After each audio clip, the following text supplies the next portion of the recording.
down in Georgia. We know that voters in that state did what they had to do in 2020 and then in January of 2021, but he did also call out some in the congregation, right? But I guess revisionist history is kind of popular these days. But literally the average age in the U.S. Senate, 64.3 years old, right? So he's literally hoping to channel their legacies, their literal obituaries, if you will, in ask, what side of the bridge do you want to be on tomorrow? If Senator Schumer is to be believed, everybody's going to have a chance to be on that proverbial bridge tomorrow and make a decision about which side of history, which side of our democracy they want to be on in casting their vote with cameras rolling, watching. But I mean, it's very clear, Jason, that when the history is written, Mitch McConnell is going to be remembered as the Strom Thurmond of our era.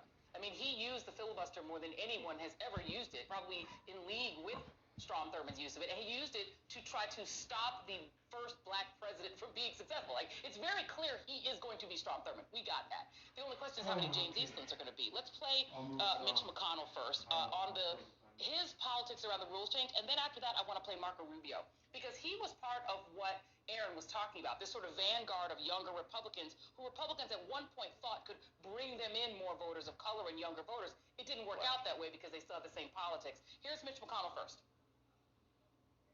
If my colleague tries to break the Senate to silence those millions of Americans, we will make their voices heard in this chamber in ways that are more inconvenient for the majority and this White House than what anybody has seen in living memory. And Marco Rubio, and I won't even play it, but he's claiming that there's no widespread effort to suppress minority voting rights. Like, he said that with a straight face, right? That's the story, and they're going to stick to it. Are we at the point now where politically, because they've left themselves very little room to maneuver, we're just at a point where Republicans are going to get away with claiming they're not trying to stop people from voting and then literally stopping people from voting and stealing the elections after, if people win, get what they want anyway? So first, Joe, I want to let you know that we don't know what the history books will say about Mitch McConnell, because when we talk about his voter suppression, isn't that critical race theory, and aren't they trying to make that illegal too? So we don't even know. We don't know what the history books could say about this when we get there. Here's the problem. It's very clear what their plan is. They want politicians to be able to pick voters instead of voters picking politicians. And here's why this is important based on what Biden said today. Look, it was a forceful speech. That's great. That's wonderful. The truth of the matter is, Biden said at a town hall in October that he was in favor of some sort of reform. I want to jump us ahead, not just to the future of 50 years from now historically, but I want to jump us ahead to next week. So let's say the vote to reform the filibuster fails. What is the next step? What can this administration do? This is the plan that activists are talking about. Don't come down here without a plan. I have said before, you could send federal election monitors to all 50 states. Hey, if you're violating people's civil rights, we will snatch your highway money.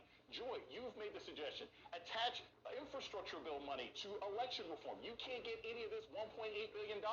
You've had Van Newkirk at the Atlantic that said, hey, look, if you're suppressing votes, that could affect reapportionment. There are plans right here, right now, that Joe Biden could have talked about today for what he will do if the vote doesn't work. That's why people are frustrated. That's why history will judge him almost as harshly as it judges Mitch McConnell, because he hasn't used all the power at his resources, and he hasn't added a stick to the carrot that he was trying to offer to some people today. Yeah, excellent points. Aaron Haynes, Jason Johnson, thank you both very much, my friends. I appreciate you both. And with that, I want to bring in Sherilyn Ifill, because you are the person that I hope has the answers to this question of what can be done next. Because you heard what Jason and Aaron said. There's not a lot of box left for President Biden other than the rhetorical box, which he used today and which Vice President Harris used today. So let's say the vote goes on the floor of the Senate and Manchin and Sinema decide to do the James Eastland. They decide we're rolling with that. We're going to be the Strom Thurmond end of the party. Then what? Thanks, Joy. I appreciate it. I think we all know that, much of the power around election protection is going to rest with the Department of Justice. I don't have any worries that the Department of Justice will not pull out all the stops to do some of the important things that we need to protect the vote. That was the whole point of ensuring that there were, former civil rights attorneys and voting rights attorneys in leadership. The head of the Civil Rights Division is Kristen Clark, an experienced, long-time voting rights litigator, Vanita Gupta is the Associate Attorney General.